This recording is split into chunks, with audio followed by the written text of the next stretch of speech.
یو کس وایي چې په جنازې په مونځ کې څومره فرایض دي، تکبیرونه پکې فرض دي 4.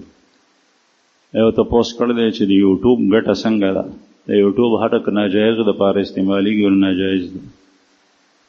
یو کس تپوس کړی دی چې د پټکي مسنون مقدار څه دی، او دویم سوال دا دی چې د پټکي د تړلو مسنون طریقه څه ده. نو د پټني مسنون مقدار متعین نه دی چې دومره ګزه وهلی شي د دې نه کم او زیاته نه شي والی، دا متعین نه دی. ستا خوښه ده 3 ګزه پټکی تړي، 5 ګزه تړي، 7 ګزه تړي، څومره تړي. ځکه چې علماو کوم تحقیق کړی دی احادیثو کې، نو په هغې کې مختلف مقدار ذکر دی، دغسې رنګ کې هم تعین نشته. البته صحاح روایاتو کې ثابت ده چې پیغمبر علیه الصلاة والسلام د جمعې مونځ کولو حدیث صحیح کې راځي نو تور پټکی په سر، او صحیح حدیث کې راځي چې کله مکې ته دننه کېدو نو تور پټکی په سر، او صحاح روایاتو کې راځي چې بل ته پټکی تړلو نو تور پټکی تړلو، سپینم تړلی شي، بل رنګ هم تړلی شي، او خاص کیفیت هم د هغې نشته. البته دومره خیال کو چې داسې طریقې سره پټکی مه تړه چې هغه د خاص گمراه قوم یا کافر قوم یا فرقه ضاله د هغې سره مشابهت راځي، د سکانو سره یا د روافضو سره. یو کس وایي چې د مدرسې د طالبانو په نوم باندې چنده شوي وه، په هغې باندې د مدرسې چت اچولی شوی دی. اوس د جومات کمیټۍ والا په دغه ځای جومات تعمیرول غواړي، مدرسه ورانۍ، او د دې چت به خرڅ کړي، نو په هغه به د مسجد په تعمیر کې استعمال کړي. آیا دا جایز دي او که نه؟ نو یو خبره خو دا ده چې د طالبانو په نوم چنده شوي ده، نو د مدرسې چنده چې کېږي هغه کېږي په دغه نوم باندې چې دی کې مدرسه ده، طالبان به پکې سبق وایي. نو دا ټکی غلط نه دی استعمال شوی، په ځای استعمال شوی دی. مدرسه وایي هغې ته چې هغې کې طلبه درس کوي، مدرسین پکې سبق لولي او طالبان پکې سبق وایي. دا د طالبانو د حصول علم دپاره ځای هغې ته مدرسه وایي. دویمه خبره دا ده چې دا ورانول کچرې دا چې کوم متولی دی د ځمکې مالک دی وغیره وغیره، هغه جومات جوړول غوښتل نو مدرسه ورانولی شي. که دې مدرسه کې جومات نو صرف مدرسه وه، دا ورانولی شي، جومات باندې جوړولی شي، او که نه دی کې جومات نو جومات نشي جوړولی. یو کس وایي چې ما اورېدلی چې په کائناتو کې اول درجه د الله جل شانه ده، بیا دویمه درجه رسول الله صلی الله علیه وسلم محمد رسول الله ده، او دریمه درجه د ابراهیم علیه السلام ده. آیا دا دریمه درجه والا خبره درسته ده؟ الله جل شانه الله ده، هغه سره درجه مه ذکر کو، بلکې الله دې د ټول کائنات د هغه دي. داسې وایه چې په مخلوق کې څوک افضل دي، دا تپوس په ټول مخلوق کې افضل ترین هستی هغه سید الرسل خاتم النبیین دی. بیا دا تپوس کو چې په دنیا کې کومه طبقه افضل ده، نو انبیاء کرام په ټولو کې افضل دي. بیا په هغې کې اولو العزم انبیاء دي، په هغې کې د ابراهیم علیه السلام خاص صفت دی، خاصیت دی، د موسی علیه السلام خاصه خاصیت. ابراهیم علیه السلام ته خلیل الله لقب ورکړی شوی دی، موسی علیه السلام ته کلیم الله، د خدای سره برای راست خبرې کړي دي، الله پاک یې لیدو نه خو اواز یې اورېدو. بیا داسې وایه چې د پیغمبر علیه السلام په امت کې څوک افضل دي، نو صحابه کرام افضل دي په نورو باندې. بیا داسې تپوس کو چې په صحابو کې څوک افضل دي، نو په صحابو کې بیا حضرات خلفای اربعه ابو بکر صدیق، عمر فاروق، عثمان ذوالنورین، علی مرتضی دا افضل دي. بیا داسې وایي چې په دې کې افضل څوک دي، نو په دې کې افضل اول دا صحابه وایي، ښځه نه ویم. حضرت انس رضی الله عنه وایي چې موږ به کله خبره کوله نو موږ به وی ابو بکر ثم عمر، او بعض روایتو کې دي ابو بکر ثم عمر ثم عثمان. ابو بکر دی، بیا عمر دی، بیا عثمان دی. نو ابو بکر صدیق په ټولو کې افضل دی، بیا حضرت عمر فاروق صاحب دی. البته بیا وروسته بعضې قوم داسې راووتو چې هغوی وی چې علي صاحب په عثمان صاحب باندې افضل دی، هغوی ته تفضیلیه فرقه وایي، او علویین او بعض عثمانیین هغوی وی نه عثمان صاحب افضل دی.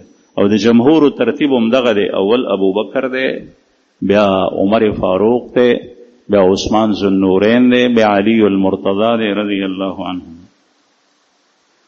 یو کس وایي چې زما نوم اعجاز الله دی او ما اورېدلی دي چې نه دا د عربۍ ژبې ټکی دی نه د صحابو نوم نه یو پیغمبر نوم دی.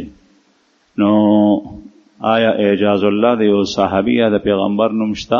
نه، اعجاز الله نوم خو ما د پیغمبر خو نشته دی او د صحابي نوم ما نه دی اورېدلی. البته د دې معنا خطا نه ده او دا د عربۍ ژبې لفظ دی. اعجاز د باب افعال نه مصدر دی، اعجز یوجز اعجازا، د دې اسم فاعل معجز او د دې معنی ده کسی کو لاجواب کرنا او الله دا الله پاک ته نسبت شوی دی، اضافت دی. اعجاز الله مطلب دا د الله هغه بنده چې هغه بل لاجواب کولی شي، یعنی داسې کارونه ته کو، دین باندې عمل کو، تقوا داسې اختیار کا چې ته د خلکو نه مخکې لاړ شي. کوشش کو.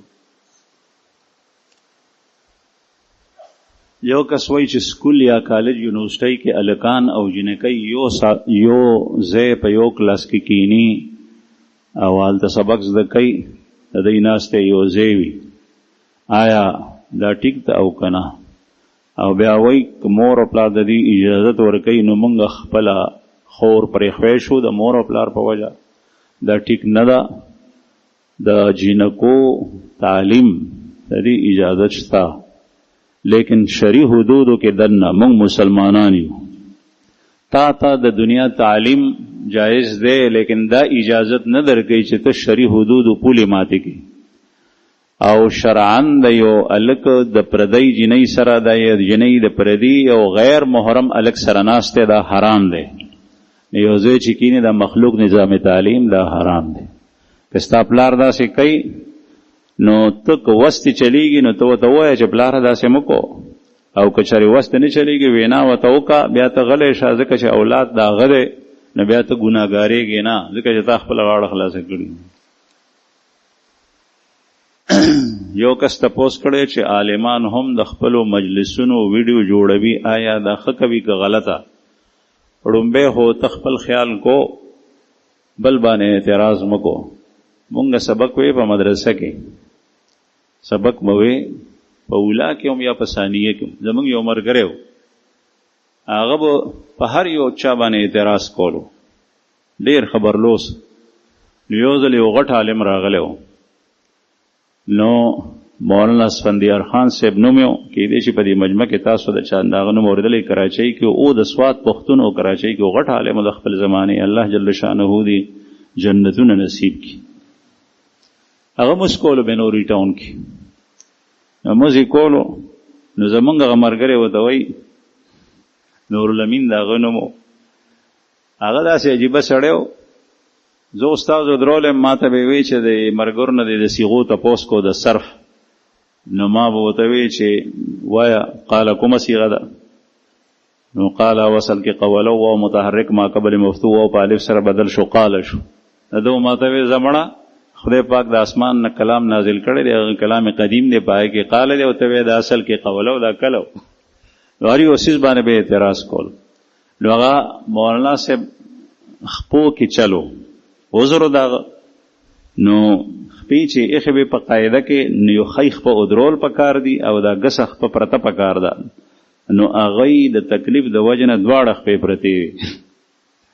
نو چې موږ یو کو دی ورسره ولاړ دی، نو دی ورته ووایي دا خپلې غلطه ایښې وه. هغه ورته وایي خپل موږ سم که، زه خپل موږ سمو، تا هغه خپل هغه سم که، او ما دې چل راځي ما ته پته ده. به هر حال تا د بل ګناه جهنم ته نه بیایي، خپله ګناه به دې بیایي. که یو عالم داسې کوي نو نه. دویمه خبره دا ده چې عالمان په خپله ویډي نه جوړوي، هغه ناست وي په جومات کې د هغې ویډي. زما تصویر په دې ځای کې څومره سخته پابندي ده، ما ته چا ووایي چې دا ستا تصویر راغلی، په دې منبر زه ناست یم، دلته نیست.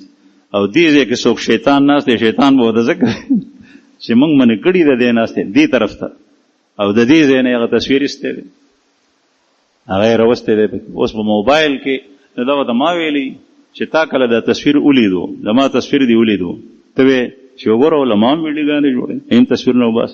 ما کله دا ایستی، زما خو ته پیریان هم نه دي خبر، او هغه په خپله ایستی دی، ورانه یې کړی دی. نو کله کله علما نه خبر، سوء ظن او بدګماني دا حرام شی دی، په هغه باندې مکو. او که چېرې یو عالم داسې کړي هغه ویل چې زما تصویر وباسي نو دا خبره د هغه خطا ده، دا خبره د هغه ټیک نه ده، خطا ده، په دې کې صرف خطا دی، د هغه عرص مه خراب